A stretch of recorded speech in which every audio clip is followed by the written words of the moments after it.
everyone, and welcome back to my YouTube channel Learning Point. This is Palak Jain, and today we are going to understand about Employees State Insurance Act 1948.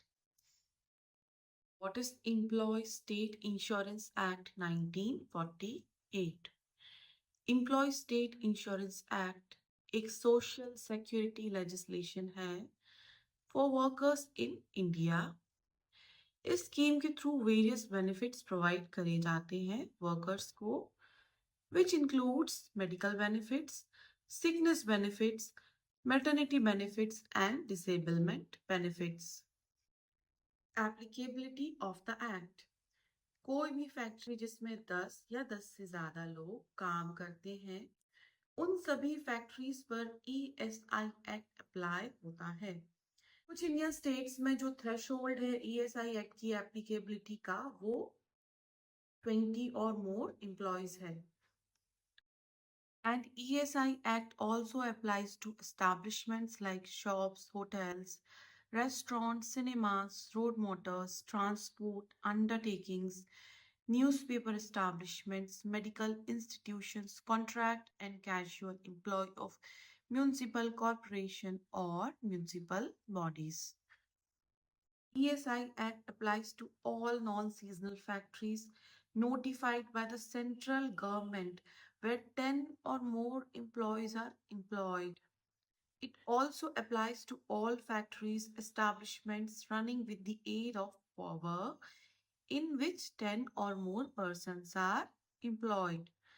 और ऐसी factories जिनमें power use नहीं हो रहा है, they are running without the aid of power and 20 or more persons are employed in it, वहां पर भी ESI एक्ट अप्लाई होता है। Eligibility of the act. Employees जिनकी सैलरी या बेसिक वेजेस 21,000 पर मंथ या उससे कम है, वो इस स्कीम के लिए एलिजिबल होते हैं। And in case of disability, employee's salary should not exceed rupees 25,000 per month. Benefits provided under the ESI Act. The Section 46 of the ESI Act 1948 provides following 6 social security benefits, and they are medical benefit, sickness benefit, maternity benefit, disablement benefit, dependent benefits and additional benefits.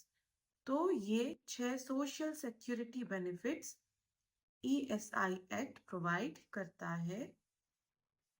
Medical benefit. Comprehensive medical care is extended to an insured individual and their family members starting from the beginning of insurable employment. And under medical benefit, there's no limit on the expenditure for the treatment of the insured person or their family members.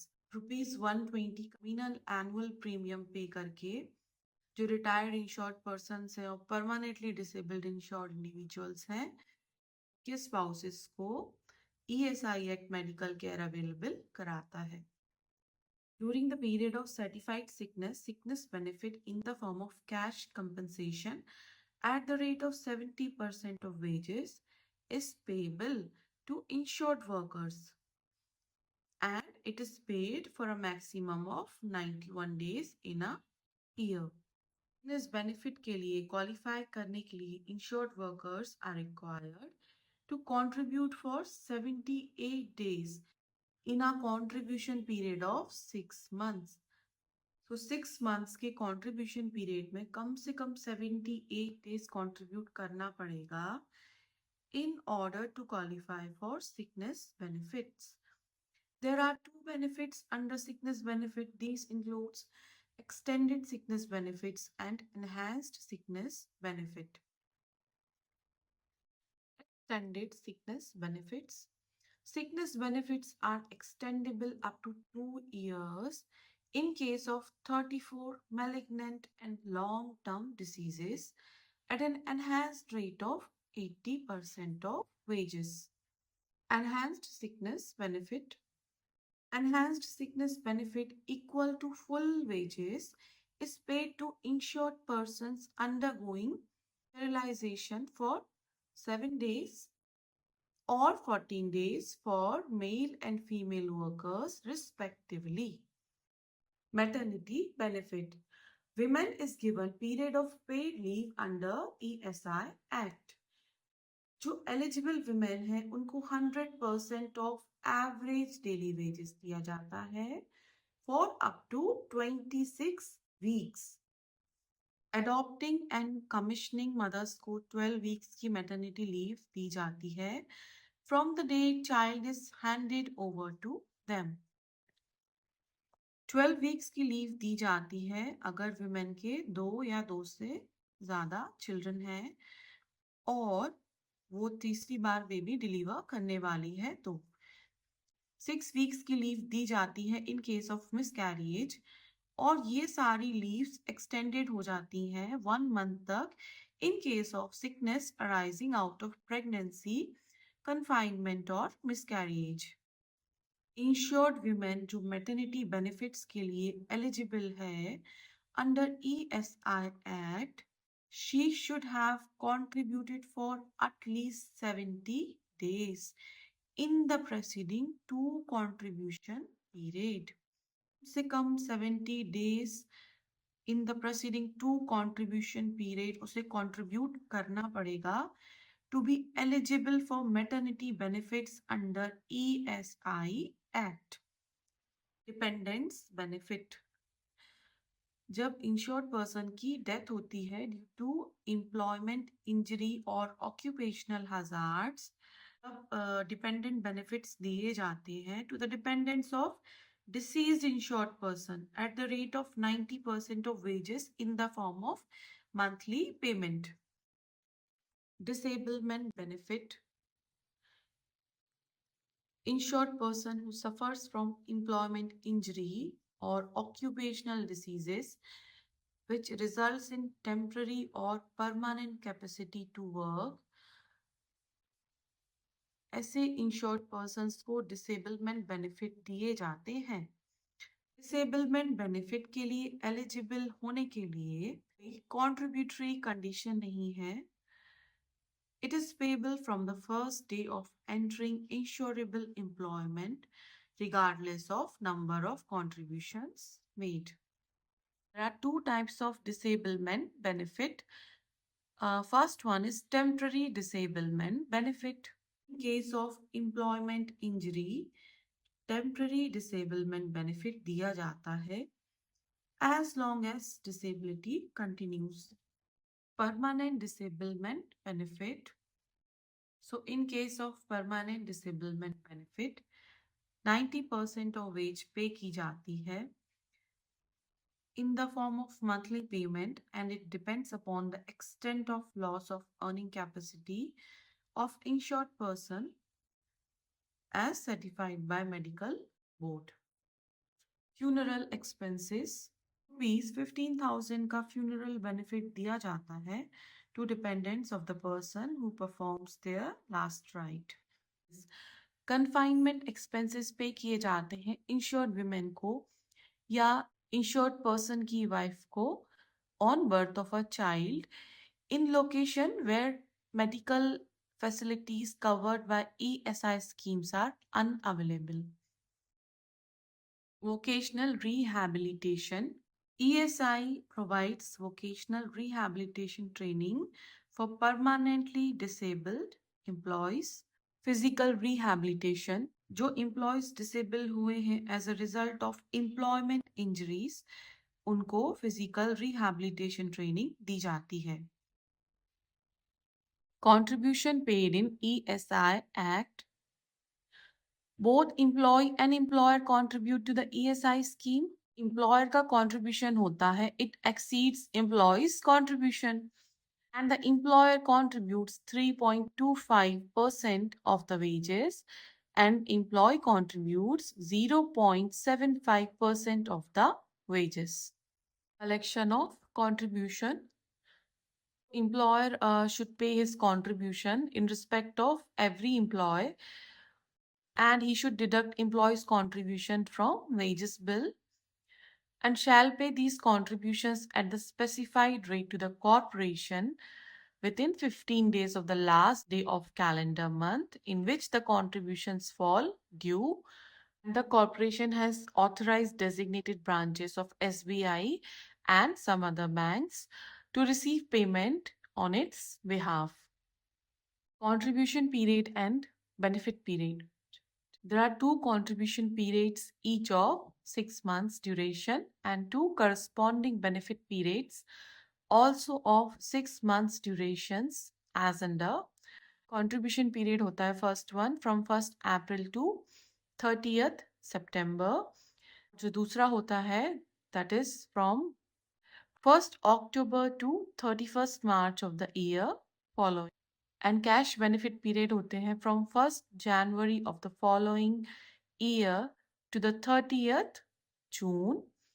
And second one is from 1st July to 31st December. Principal employer to pay contribution in the first instance. Primary employer has to collectively pay the contribution, both his own and that of his employees, regardless of whether they are directly employed under him or working through an immediate employer. जो primary employer होता है या principal employer होता है, so he has to pay the contributions of his own and of his employees, regardless of whether the employees are directly employed under him or working through an immediate employer. If a directly employed employee fails to pay his contribution, then employer can recover that contribution by deducting the amount from the wages of the employee. Employer bears all the transfer cost of the payment to the corporation. Establishment of Employees State Insurance Corporation. We'll understand that how Employees State Insurance Corporation is established. The ESI Act exercises its functions through the Employees State Insurance Corporation, established by Section 3, a body created to maintain social security. ESI Act exercises all its functions through Employees State Insurance Corporation, and ESIC is a body and it is created to maintain social security. It was established on 24th February 1952, and the corporation is supposed to grant relief to employees in case of medical emergencies, and it also oversees the fund. It offers medical services and ensures benefits are available to eligible employees. Now we'll see the composition of ESIC. Director General, Chairman appointed by Central Government, Vice Chairman appointed by Central Government, and there are not more than 5 persons nominated by Central Government, person to represent each state, and 1 person representing Union Territories. So, by Section 5, ये जो following members होते हैं, they are appointed for up to a period of 4 years, and remaining there are 10% representing employers, 10% representing employees, 2 persons representing the medical profession, and there are 3 members of parliament, 2 from Lok Sabha and 1 from Rajya Sabha. Other bodies of ESI Corporation. At national level, there are 2 bodies: Standing Committee, it is Executive Committee, and Medical Benefit Council. And at regional level, there is a regional board and local committees. Now we'll see institution of Standing Committee. So the composition of the Standing Committee of ESIC is as follows. A chairman appointed by central government, 3 members within the corporation representing 3 state governments. So these following members are appointed for a period of 2 years.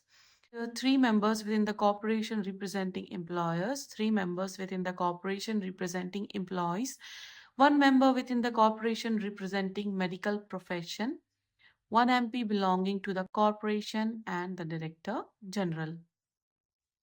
Medical Benefit Council. The Medical Benefit Council is an advisory body on matters related to the administration of medical benefits under the ESI scheme. So medical benefit council एक advisory body है on matters related to the administration of medical benefits under ESI scheme, and it consists of the Director General of ESIC as chairman, the Director General of Health Services as co-chairman, the Medical Commissioner of ESIC, one member for each state appointed by state government, and the following members are appointed for a period of 4 years. And there are three members representing employers, members representing employees, and three members, including a woman representing the medical profession. Now we'll understand about Employee State Insurance Fund. Employee State Insurance Fund, it is primary monetary source for ESIC to perform its functions.